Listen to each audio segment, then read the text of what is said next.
We made it. It took some efforts to come here to the top, but we totally made it. I have to tell you that view from the top is really very beautiful, especially now in the end of October when it's almost winter here in Belgium. I have to tell you that here the colors are amazing. And right now the sun is shining in a very beautiful way.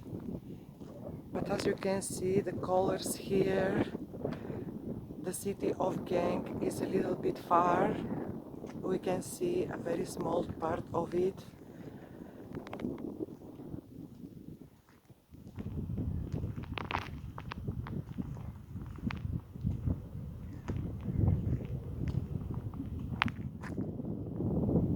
It's really worth it to come and to visit this place.